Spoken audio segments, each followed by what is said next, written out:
සරදින ඇනෙත ළඟ රන්දා පෙම් රසෙනගේ උඹ දැක මන දොල පිනවෙන යාමේ මොනේ ඇහුනද හිත කවි කියනවා මාගේ ඇගේ ලැමසෙලවෙන කොට ඉවසුම් නැනේ මාමේ පෙනවද දුව කරගන්නට වාහේ. Hello, welcome back to Venushin YouTube channel. Video එක පටන් ගන්න කලින් ඔන්න 2026 ලැබුවා වූ සිංහල අලුත් අවුරුද්ද ඔයාලා හැමෝටම සුබ අලුත් අවුරුද්දක් වේවා කියලා මම ප්‍රාර්ථනා කරනවා. මේ පුංචි වීඩියෝ එකෙන් මම 2026 අලුත් අවුරුද්දට මොකද කරේ කියලා තමයි අරගෙන ඉන්නේ හිතාගෙන ඉන්නේ. අලුත් අවුරුද්ද ලැබුවේ අප්‍රේල් 14 වෙනිදා අඟහරුවාදානේ. ඉතින් මම මේ කැවිලි වර්ග ටික හදන්න පටන් ගත්තේ අප්‍රේල් 12. මට නිවාඩු තියෙන ඉරිදා දවසේ තමයි මේ කැවිලි වර්ග ටික හදන්න මම පටන් ගත්තේ. ඉස්සරත් ඉතින් මම ගෙදර ඉන්නකොට කැවිලි වර්ග පොඩ හදලා තියෙනවා. හැබැයි ඉතින් ලොකුවට හදලා නැහැ. ලොකු දැනුමකුත් නැහැ. ඉතින් ඔන්න ඔය ඕන දෙයක් කියලා මේ පාරත් ඉතින් පොඩ්ඩක් හදන්න හිතුවා. මම මේ මුං කැවුම් නම් කලින් හදලා තියෙනවා. අපේ අම්මත් කියලා තියෙනවා මං හදපු මුං කැවුම් නම් රසයි කියලා.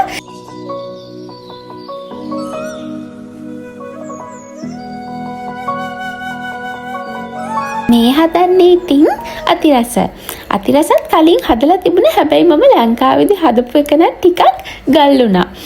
කවුම හදලාවලා ඊළඟ දවසේ බලද්දි ටිකක් කන්න අමාරුයි. මම ඒකට හේතුව පස්සේ තමයි මම දැනගත්තේ හදන පැණි එකේ තියෙන ප්‍රශ්නයක් නිසා තමයි කැවුම් එහෙම ගල් වෙන්නේ. ඉතින් ඔන්න මේ පාර නම් හැදුවා. මේ පාර හදපු අතිරස ටික නම් එහෙම ගල් වෙන්නේ නැතුව හරි පදමට ආවා.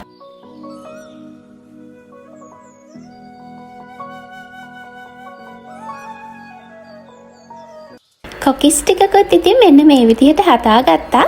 කොකිස් නම් ඉතින් හදන්න ලොකු අමාරුවක් නැහැනේ.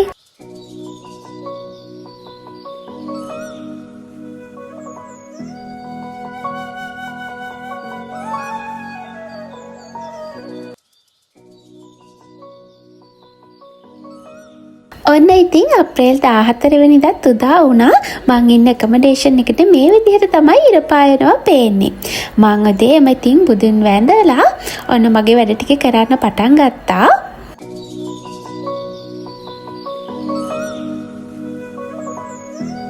මම ඉතින් ඊට පස්සේ මම කලින් හදාගත්ත කැවිලි වර්ග ටිකයි මට තව යාළුවන්ගෙන් හම්බුන කැවිලි වර්ගයි කඩෙන් මම ගත්ත දේවලුයි තියලා මගේ අවුරුදු මේසේ හදන්න පටන් ගත්තා. කැවිලි මේසේ හදන අතරතුරේ මම හදාගත්ත කිරිබත් එකත් ඔන්න හැදිලා ඉවරයි. කිරිබත් එකත් මම මේ විදිහට එකතු කරගත්තා.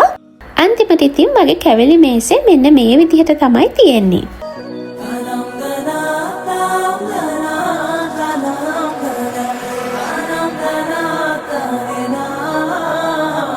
මෙහෙ ඉතින් අපිට අවුරුද්දට කියලා නිවාඩු හම්බ වෙන්නේ නැහැනේ. මටත් ඉතින් ඔන්න අද ලෙක්චර් එකක් තිබුණා. දවල් මම ඉතින් ලෙක්චර් එකටත් ගිහිල්ලා හවස් වෙද්දි තමයි ගෙදර ආවේ. ඉතින් මේ බලන්නකෝ මේ ඕස්ට්‍රියාවේ මල් පිපෙන කාලේ. එහෙම නැත්නම් ස්ප්‍රින්ග් සීසන් එක. ඉතින් හැමතැනම හරිය ලස්සනට මේ විදිහට මල් පිපිලා තියෙනවා. හරියට ලස්සන චිත්‍රයක් වගේ. ඔන්න ඉතින් අද හවසට අපේ යාළුවෝ කට්ටියක් එනවා කියපු නිසා මම හිතුවා වෙනසකටත් එක්ක බිරියානි එකකුයි වටලප්පමකුයි හදන්න. වටලප්පමක් කිව්වට පුඩින් එකක්. ඉතින් ඔන්න බිරියානි එකට බත් එක නම් රෙඩි වෙලා තියෙන්නේ. ඔන්න මං හදාගත්ත බිරියානි එක මෙන්න මේ විදිහට තමයි ෆයිනල් ලුක් එක තියෙන්නේ. ඔයාලා බලලා කියන්නකෝ රස පාටට තියෙනවා හැබැයි. අන්න මං ඊට පස්සේ හදාගත්ත පුඩින් එකත් මෙන්න මේ විදිහට තියෙනවා. ඒකත් ඉතින් හොඳට රසට තිබුණා. ඔන්න ඔය විදිහට අප්‍රේල් 14 වෙනිදාත් ඉවර වුණා. මම මේ පුංචි වීඩියෝ එක කරන්න හිතුවේ මට ගොඩ දවසකින් වීඩියෝ එකක් අරගෙන ඉන්න බැරි වුණ නිසා. හැබැයි අපි ඉස්සරහට තව ලස්සන වීඩියෝස් වලින් හම්බ වෙමු. එහෙනම් ඉතින් ආයෙත් ලස්සන වීඩියෝ එකකින් හම්බ වෙනකන් සතුටින් පරිස්සමින් ඉන්න. බයි.